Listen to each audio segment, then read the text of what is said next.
Hi fame, today என்ன வீடியோனா, இப்போ நீங்கள் பேக்ரவுண்டில் பார்க்குறீங்களா, இந்த மாதிரி அவங்க அக்யூரசி பல மடங்கு இன்க்ரீஸ் பண்ணுறதுக்கான ஒரு டாப் 3 ட்ரிக்ஸ் தான். பயங்கரமான ட்ரிக்ஸ் கேஸ் எப்படின்னா அவங்க அக்யூரசி பயங்கரமாக இன்க்ரீஸ் ஆகும். இது மூலிமா டாப் 1 ட்ரிக்ஸும் டாப் 3 ட்ரிக்ஸும் ரொம்ப முக்கியமானது. ஸோ ஸ்கிப் பண்ணாமல் பாருங்கள். டாப் 2 கூட நான் ஆல்மோஸ்ட் நிறைய தடவை சொல்லியிருப்பேன், இருந்தாலும் ஸ்கிப் பண்ணாமல் பாருங்கள். ஸ்கிப் பண்ணிட்டு புரியலன்னு சொல்லிடாதீங்க, ஓகேவா? ஸோ வீடியோ லைக் பண்ணால் லைக் பண்ணிடுங்க, சப்ஸ்கிரைப் பண்ணால் ஃபேமிச்சுங்க, ஓகேவா? நம்ம இன்ஸ்டாகிராம் யாராவது ஃபாலோ பண்ணா ஃபாலோ பண்ணிங்க. இதான் நம்ம இன்ஸ்டாகிராம் டிஸ்கிரிப்ஷன் லிங்க் இருக்குது, அதையும் 4K அடிக்கிறோம். முடிஞ்சளவு அதையும் உங்கள் சப்போர்ட்டை கொடுங்க, ஓகேவா? சரி வாங்க நம்ம வீடியோக்குள்ள போயிடலாம்.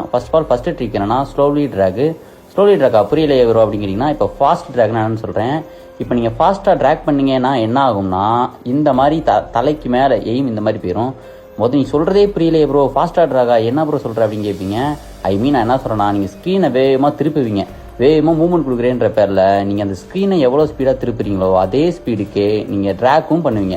அப்படி பண்ணுறனால உங்களுக்கு என்ன ஆகும்னா, இந்த மாதிரி வானத்துலலாம் போய் விழுகும் புல்லட்டு. மேக்ஸிமம் வானத்துக்கு போகும், இல்லைனா மேலேயே படாது. ஸோ அதனால நான் என்ன சொல்கிறேன்னா, நீங்கள் என்னதான் உங்கள் மொபைலை ஸ்க்ரீனை வேகமாக திருப்பினாலும் இந்த மாதிரி ஸ்லோவாக ட்ராக் பண்ணுங்கள், ஓகேவா? இப்போ நீங்கள் இந்த கேம் பிளே பார்த்தீங்களா, நான் என்னதான் வேகமாக தான் ஸ்க்ரீனை திருப்பினாலும் அங்கே பாருங்கள் எங்கே போய் விழுகுது பார்த்தீங்களா? இப்போ புல்லட்டு அடித்த புல்லட்டு வானத்துக்கு போச்சு, இப்போ அடிக்கிற புல்லட்டு பார்த்தீங்களா இங்கே தான் விழுகுது. ஸோ இதைத்தான் நான் திரும்பவும் சொல்கிறேன்.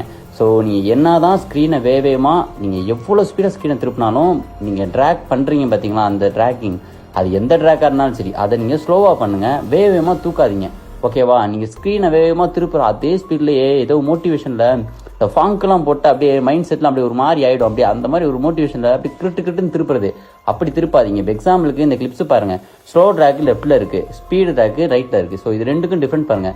ஸ்லோவாக ட்ராக் பண்ணுறதுனால நீங்கள் என்ன ஆகுதுன்னா, பாருங்கள் அந்த தலைக்கு மேலே புல்லட்டே போக மாட்டேங்குது, தெரியுதா? இதே நீங்கள் ரைட் ஹேண்ட் சைடு பாருங்கள், வேகமாக ட்ராக் பண்ணுறதுனால ஃபுல்லாகவே தலைக்கு மேலே தான் போகுது. அங்கே பாருங்கள் புல்லட் வானத்திலேயே தான் போகுது. ஸோ இது ரெண்டுக்கும் டிஃப்ரென்ஸ் தான். இதை நீங்கள் கரெக்டாக பார்த்து ப்ராக்டிஸ் பண்ணிக்கோங்க, ஓகேவா? நான் திரும்பவும் சொல்கிறேன், நோட் பண்ணிக்கங்க. செகண்ட் ஜாய்ஸ்டிக் எய்ம் லாக்கு புரியல எவ்வளோ அப்படின்னு கேட்டிங்கன்னா, இப்போ எக்ஸாம்பிளுக்கு ஜாய்ஸ்டிக் பாருங்கள், இந்த கிளிப்ஸ் பாருங்கள், இந்த கிளிப்பில் நான் அடிக்கிற எல்லாத்துலேயுமே ஜாய்ஸ்டிக் போட்டிருப்பேன். அதுக்குன்னு நீங்கள் ஜாய்ஸ்டிக் போட்டுக்கினே இருக்கக்கூடாது, ஓகேவா? நான் சொல்கிறது புரியுதா? ஜாய்ஸ்டிக் போகிறனால உங்கள் அக்யூரசிஸ் பயங்கரமாக இன்க்ரீஸ் ஆகும். ஸோ செகண்ட் ட்ரிக் என்னன்னா, ஜாய்ஸ்டிக்கும் எய்ம் லாக்கும் தான். ஸோ ஜாய்ஸ்டிக்கு முடிஞ்ச வரைக்கும் நீங்கள் ஒருத்தனை அடிக்க போகிறீங்க அப்படின்னா லைட்டாக ஜாய்ஸ்டிக்கை தொட்டு விட்டுட்டு அடுத்து ஃபயர் பண்ண ஆரம்பிங்க, கண்டிப்பாக ஹெட்ஷாட் விழுகும், ஓகேவா? ஸோ இதை மட்டும் நீங்கள் நல்லா நோட் பண்ணிக்கோங்க. ஸோ நான் திரும்பவும் சொல்கிறேன், அடிக்க போகிற ஒரு ஃப்ராக்சர் ஆஃப் செகண்ட்ஸ்க்கு முன்னாடி மட்டும் ஜாய்ஸ்டிக் தொட்டு விட்டுட்டு டக்குன்னு அப்படி ஜாய்ஸ்டிக் எடுத்துடணும். ஸோ ஓகேவா, இதை நோட் பண்ணிங்க. செகண்டாக நீங்கள் எய்ம் பிளாக் என்ன பண்ணுறீங்கன்னா, இந்த மாதிரி எய்ம்லேயே வைங்க. எய்ம் பிளாக் மீன்ஸ் எப்படி சொல்கிறேன்னா, அந்த ஸ்க்ரீனை மேலே பார்த்த மணிக்கே வச்சு ஆடுங்க, ஓகேவா? யாரும் கீழே கொண்டு போகாதீங்க. நான் என்ன சொல்கிறேன்னா, அந்த ஸ்க்ரீனோட அந்த ரேஷியோ இருக்குது பார்த்தீங்க, அந்த இது இருக்குது பார்த்தீங்களா, அந்த ஸ்கேலில் நீங்கள் அந்த இதுலேயே ஆடணும். அதை விட்டுப்படி இந்த மாதிரி கீழேயோ மேலேயோ ஏற்றுனீங்கன்னா 100% உங்களுக்கு ஹெட்ஷாட் விழுகாது, பாடி ஷாட் தான் விழுகும், இல்லைன்னா தலைக்கு மேலே போயிடும், ஸ்டார்டிங்கில் சொன்ன மாதிரி. ஸோ மேக்ஸிமம் எல்லாருமே எய்ம் இந்த மாதிரி வச்சு ஆடாமல் இந்த மாதிரி ரேஷியோவில் வச்சு எய்ம் ஆடுங்க, ஓகேவா? இந்த மாதிரி மேலேயே ஸ்க்ரீன் இருக்கிற மாதிரியே அந்த நேர்கோட்லேயே வச்சு எய்ம் தலைக்கிட்டே இருக்கிற மாதிரியே வச்சு ட்ராக் பண்ணி ஆடுங்க. ஸோ அதுதான் பெஸ்ட்டு. ஸோ இதுதான் நம்பர் 2 ட்ரிக்கு. ஸோ ஃபஸ்ட் ட்ரிக்கும் சொல்லிட்டேன், நம்பர் 2 ட்ரிக்கும் சொல்லிட்டேன். இது மேக்ஸிமம் சொல்லியிருப்பேன். ஸோ மூணாவது ட்ரிக்கு ரொம்ப முக்கியமானது. என்னன்னு கேட்டிங்கன்னா, லோ சென்சியா அப்படின்னா, இப்போ எக்ஸாம்பிளுக்கு நான் லைவாக உங்களுக்கு ஒரு கேம் ப்ளே பண்ணுறேன். இப்போ இந்த கேம் பிளே பார்த்துக்குங்க. இப்போ நான் சென்சிட்டிவிட்டியில் போயிட்டு 137 ஜென்ரல் வச்சுருக்கேன். இது ஐசென்சி, ஐஃபோனை பொறுத்த வரைக்கும் இது ரொம்ப ஸ்பீடு, ஓகேவா? ஸோ அப்படிங்கிறப்போ இந்த சென்சியில் நீங்கள் ஆடினீங்க அப்படின்னா என்ன ஆகும் கேட்டிங்கன்னா, புல்லட்டு தலையிலையும் படாது, வானத்துக்கும் எங்கிட்டு போகுதுன்னே தெரியாது, இந்த மாதிரி ரீகாயிலாக தான் ஆகும். இதுக்கு இப்போ ஏதோ லோ சென்சி, அது ஹை சென்சி, சாரி கைஸ் வாய் குளறிடுச்சு. ஹை சென்சி வச்சா ஹெட்செட் அடிக்க முடியாதான்னு கேட்டிங்கன்னா, அடிக்கலாம் கைஸ். ஹை சென்சி வச்சா அடிக்கலாம், நான் 200 வச்சு அடிப்பேன். நான் இப்போ வீம்புக்குனே உங்களுக்கு அடிக்க முடியாத மாதிரி இப்படி ஆடுறேன். ஹை சென்சி வச்சா ஆடலாம். அதுக்கும் ஒரு எக்ஸாம்பிளுக்கு உங்களுக்கு ஒரு கிளிப்ஸ் காட்டுவேன். ஸோ இப்போ நான் சொல்ல வந்ததை சொல்லிடுறேன். இப்போ நீங்கள் ஐசென்சி வச்சு ஆடுற பிளேயராக இருந்தீங்கன்னா மூவ்மெண்ட் நல்லா கொடுக்கலாம், பட் கண்ணாப்பினான்னு திரும்பவும் நீங்கள் எய்ம் கண்ட்ரோல் பண்ணுறதுக்குள்ள நீங்கள் செத்தே போயிடுவீங்க, ஓகேவா? ஸோ அதுக்கு பதிலாக நீங்கள் என்ன பண்ணுறீங்கன்னா, ஐசென்சியோட லோ சென்சி தான் பெஸ்ட்டுன்னு சொல்லுவேன். இப்போ எக்ஸாம்பிளுக்கு இப்போ சென்சிட்டிவிட்டி அதே இதை பாதிக்கு குறைக்கிறேன். முதல் 130 140 வச்சுருந்தேன் கரெக்டாக ஃப்ராக்சர். இப்போ நான் ஒரு 140லேருந்து 70 மாற்றிடுறேன் என்னோட சென்சிட்டிவிட்டியை. கொஞ்சம் வாய் குளறது கைஸ், கொஞ்சம் அட்ஜஸ்ட் பண்ணிக்கோங்க. ரொம்ப நாள் வச்சு வீடியோ போகிறேன்னா அதனால் கொஞ்சம் அப்படி தான் இருக்கும், கொஞ்சம் அட்ஜஸ்ட் பண்ணிக்கோங்க.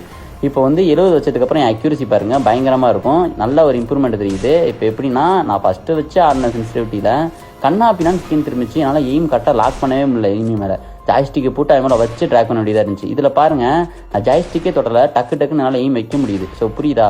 ஸோ இதுதான் கைஸ், ஐசென்சி வச்சிங்கன்னா உங்களால் எய்ம் கரெக்டாக வச்சு ஆட முடியாது, அங்கிட்டு ஸ்கிரீன் திரும்பிடும்.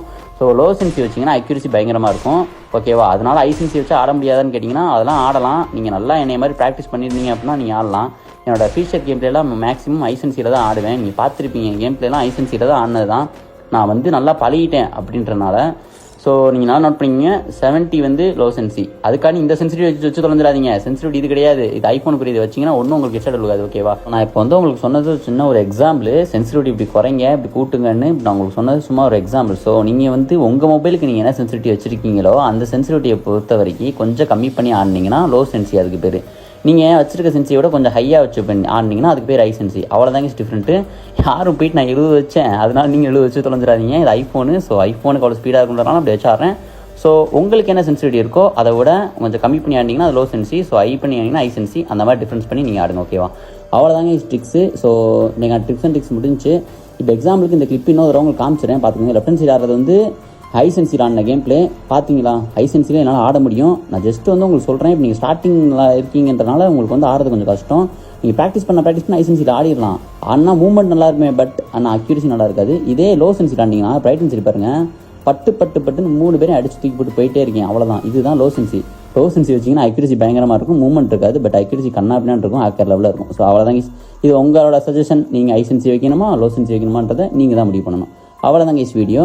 இப்போ வந்து சென்சி பேக் பற்றி பேசிடலாங்க. ஏற்கனவே சென்சி பேக் பற்றி கேட்குறீங்க. சென்சி பேக்குன்னு ஹேக்கா பேனலாம் போது அது என்ன ஒர்த்து இல்லையா, அதில் என்ன தான் இருக்குது அப்படின்னு கேட்குறீங்க. சென்சி பேக்குங்கிறது எஃபிஎஸ் பூஸ்ட் பண்ணுற இந்த ஆப்ஸு இந்த மாதிரி நிறையா இருக்குமே தவிர நீங்கள் நினைக்க மாதிரியே ஹேக்கோ பேனலோ கிடையாது. அது மாதிரி சென்சி பேக் போட்டாலே ஹெட்செட் தெரிக்கும். சென்சி பேக் போடுங்க ஹெட்செட் விழுவும், அப்படிலாம் ஒன்றுமே கிடையாது கேஸ். ஓகேவா? சென்சி பேக் போட்டாலாம் ஹெட்செட்லாம் ஒன்றும் விழுகாது. அது பெர்ஃபார்மன்ஸ் இன்க்ரீஸ் பண்ணுறது தான். ஓகேவா? ஸோ சென்சி பேக் போட்டால் தான் நீங்கள் கேம் ப்ளே பண்ண முடியும்னு கேட்டிங்கன்னா அப்போலாம் ஒன்றும் கிடையாது. நீங்கள் நார்மலாகவே கேம் ப்ளே பண்ணலாம். சென்சி பேக்குங்கிறது என்னன்னா உங்கள் பெர்ஃபார்மன்ஸ் இன்க்ரீஸ் பண்ணுறது தான். இப்போ நீங்கள் லெஃப்ட் ஹேண்ட் சைடு ஒரு கேம் பிளேஸ்லாம் பார்த்துட்டு இருந்தீங்களா, அந்த மாதிரி நீங்கள் ஃப்ரீ ஸ்டைல் ஆடணும்னா நீங்கள் சென்சி பேக் வச்சு ஆடினீங்கன்னா உங்களுக்கு வந்து பெர்ஃபார்மன்ஸ் எப்படி சொல்கிறது, உங்களுக்கு ஒரு அடிஷ்னலாக உங்களுக்கு கிடைக்கிற ஒரு பூஸ்ட் மாதிரி. அவ்வளோதான். அதில் எப்படி ஆடணும் அந்த மாதிரிலாம் மெத்தட்ஸ்லாம் இருக்கும். அதெல்லாம் தாண்டி எஃபிஎஸ் பூஸ்டர் ஆப் இருக்கும், சிபியூ பூஸ்டர், அந்த மாதிரி நிறைய ஆப்ஸ் இருக்கும். ஸோ எஃபிஎஸ் ஐயா தான் ஒன் டாப் இருக்கும். அந்த மாதிரி நிறைய ஆப்ஸ் இருக்கும். ஸோ இதுதான் சென்சி பேக்கு. ஓகேங்களா? சென்சி பேக் வந்து ஹேக்கோ பேனலோ கிடையாது. நான் திரும்பவும் சொல்கிறேன். ஓகேவா? இதில் ஒரு நம்ம தமிழ் கம்யூனிட்டிலே 1-2 பேர் திர்றானுங்க. சென்சி பேக் வந்து அதில் வந்து பேனலில் போட்டு விற்கிறாங்க. எனக்கு தெரியும் அவங்களையும். ஸோ அது அவங்க விருப்பம், அது நம்மளுக்கு தெரியாது. கன்ஃபார்ம் ஐடி பேன் ஆகிடும், அது கன்ஃபார்ம் தெரிஞ்சு போச்சு. சென்சி பேக்குன்ற ஒரு இதையே தப்பான ஒரு விதத்தில் போர்ட்ரேட் பண்ணிட்டுருக்கானுங்க. ஸோ அவங்க புரிய மாட்டேங்குது. சென்சி பேக்குங்கிறது பெர்ஃபார்மன்ஸ் இன்க்ரீஸ் பண்ணுறதுக்கும் உங்களுக்கு அடிஷ்னலாக பூஸ்ட் கொடுக்குறதுக்கு தான். உங்கள் மொபைலில் வந்து பெர்ஃபார்மன்ஸ் இன்க்ரீஸ் பண்ணி பல மடங்கு இன்க்ரீஸ் பண்ணி பயங்கரமாக எஃபிஎஸ் கிடைக்க வைக்கும். அப்படின்றப்போ நீங்கள் தூக்கும்போது நல்லா ஹெட்ஷாட் விழுவும். ஓகேவா? அது மாதிரி ஹேக்கோ பேனல் மாதிரியோ தொட்டாலே ஹெட்ஷாட் விழுகாது. ஓகேவா? அதுக்காண்டி நீங்கள் சென்சி பேக் போட்டால் தான் கேம் ப்ளே பண்ண முடியான்னு கேட்டால் அப்படிலாம் ஒன்றும் கிடையாது கைஸ். சென்சி பேக் வாங்குறவங்க சப்போஸ் நம்ம இன்ஸ்டாகிராம் டிஸ்கிரிப்ஷன் லிங்க் இருக்குது. ஸோ வாங்குறவங்க வாங்கிக்கோங்க. சென்சி பேக் ஒருத்தான்னு கேட்டிங்கன்னா ஒருத்தர் தான். என்னை பொறுத்த வரைக்கும் ஒருத்தர் தான். ஏகப்பட்ட பேர் என் சென்சி பேக் வாங்கி பயங்கரமாக கேம் ப்ளேலாம் பண்ணிட்டு தான் இருக்காங்க. புரிஞ்சவங்க நல்லா தான் ப்ளே பண்ணுறாங்க. புரியாதவங்க அந்த ஹேக்கு பேனல் மாதிரி நினச்சிட்டு வாங்கிட்டு என்ன ஒரு ஹெட்ஷாட் இல்லை அப்படின்னு சொல்லிட்டு இருக்காங்க. ஸோ அதனால தான் சொல்ல வந்தேன். ஓகேவா? புரிஞ்சுக்கோங்க. சென்சி பேக்குங்கிறது இதுதான். சென்சி பேக்குன்றது எஃபிஎஸ் பூஸ்டர் இந்த மாதிரி நிறையா இருக்கும். ஸோ இந்த மாதிரி ஆப்ஸு, அப்புறம் வந்து சென்சிட்டிவிட்டி செட்டிங்ஸு இந்த மாதிரி நிறையா இருக்கும். ஸோ இதுதாங்க சென்சி பேக்குங்கிறது. ப்ரைஸ் வந்து 500. ஸோ இந்த வீடியோ பார்த்துறவங்கன்னா 400 பண்ணி கொடுக்கலாம். ஸோ டிஸ்கிரிப்ஷன் லிங்க் இருக்குது இன்ஸ்டாகிராம். ஸோ பை பண்ணுறவங்க பை பண்ணிங்க. நான் திரும்பவும் சொல்கிறேன், சென்சி பேக் நீங்கள் போட்டால் தான் ஹெட்ஷாட் ப்ளூன்னு கிடையாது. சென்சி போடாமலையும் ஆடலாம். சென்சி பேக்குங்கிறது ஒரு ஸ்டைலு. ஸோ அந்த ஸ்டைலோட கேம் பிளே உங்களுக்கு கொண்டு வரணுன்றதுக்காக நான் கொடுக்குற சென்சிட்டிவிட்டியும் நான் கொடுக்குற செட்டிங்ஸையும் உங்கள் மேலே திணிச்சு நீங்கள் இதை தான் பண்ணணும், நீங்கள் இப்படி தான் ஆடணும், இதை தான் பண்ணி ஆகணும், வேறு வழியே இல்லை அப்படின்னு உங்கள் மேலே பண்ணி உங்களை அந்த மாதிரி ஒரு இதுக்கு கொண்டு போய் உங்களை ஆட வச்சு அந்த கேம் பிளே கொண்டு வரதுக்கு பேர் தான் சென்சி பேக்கு. ஓகேவா? இதுவே தெரியாமல் நிறையா பேர் வந்து சென்சி பேக் வந்து ஹேக்கோ பேனலில் தொட்டால் ஹெட்ஷாட் நினச்சிக்கிட்டு இருக்காங்க. அப்போலாம் ஒன்றும் கிடையாது கைஸ். ஓகேவா?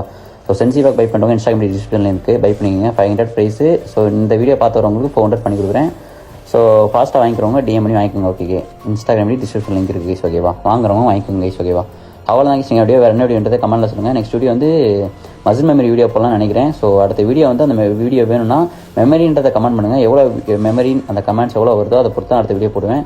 உங்களுக்கு புரியலன்னா என்னன்னு சொல்கிறேன். மசில் மெமரிங்கிறது உங்கள் கண்ட்ரோலில் நீங்கள் கண்ட்ரோல் பண்ணாமல் ஆட்டோமேட்டிக்காக உங்கள் கையை அந்த ஹேண்டே ஆட்டோமேட்டிக்காக போய் தரும். பார்த்தீங்களா? சிட்டப் ஜம்ப்லாம் அந்த மாதிரி எப்படி உங்களுக்கு அந்த இதை கொண்டு வரணும் அப்படிங்கிறது தான் வீடியோவாக போடலான்னு இருக்கேன். ஸோ அது வேணும்னா கமெண்ட்டில் மெமரிங்கிறத கமெண்ட்டில் திருக்கி விடுங்க. எவ்வளோ கமெண்ட்ஸ் வருதோ அதை பொறுத்து வீடியோ போடுறேங்க. ஓகேவா? ஓகே கைஸ், நெக்ஸ்ட் மீட் பண்ணலாம். Bye guys.